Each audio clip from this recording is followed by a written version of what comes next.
Qui est Giorgia Meloni, le nouveau visage de l'extrême droite italienne?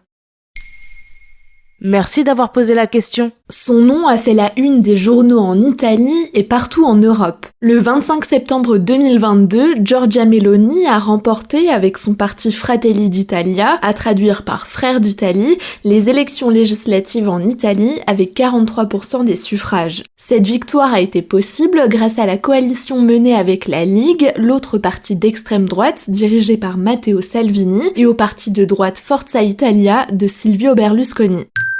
À 45 ans, Giorgia Meloni pourrait devenir la première femme présidente du Conseil en Italie, soit l'équivalent du poste de Premier ministre en France. Un schéma qui inquiète partout en Europe. Quel est le parcours de Giorgia Meloni? Née le 15 janvier 1977, elle est élevée par sa mère célibataire à la suite du départ de son père. À 15 ans, elle s'engage en politique auprès du MSI, le mouvement social italien, un parti héritier de Mussolini. D'ailleurs, pendant sa jeunesse, Giorgia Meloni ne s'est jamais cachée de son admiration pour le dictateur fasciste. Une archive de France 3 la montre expliquer ce qu'elle pense de Mussolini. Moi, je crois que Mussolini, c'était un bon politicien. C'est-à-dire que tout ce qu'il a fait pour l'Italie.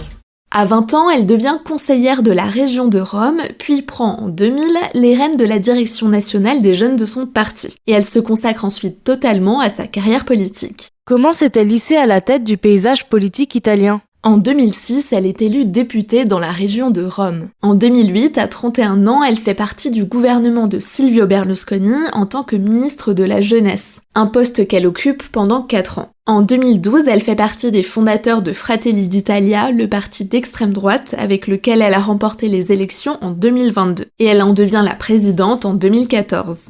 En 2018, le parti obtient un score d'un peu plus de 4% des voix aux élections législatives.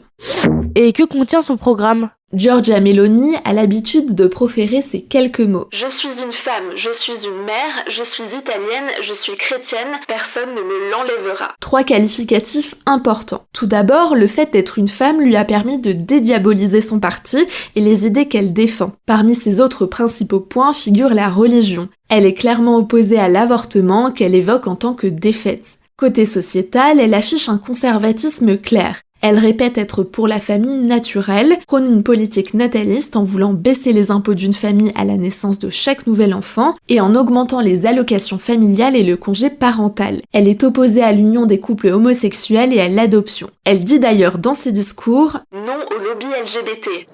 Enfin, Giorgia Meloni prône la fermeture des frontières, la fin de l'immigration et s'affiche comme islamophobe. Économiquement, elle mise sur le Made in Italy en proposant une politique souverainiste.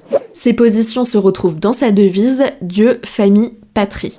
Ce programme, qualifié de post-fasciste, n'est pas sans rappeler celui d'autres partis de l'extrême droite européenne déjà au pouvoir, à l'image de Viktor Orban en Hongrie. Voilà qui est Giorgia Meloni.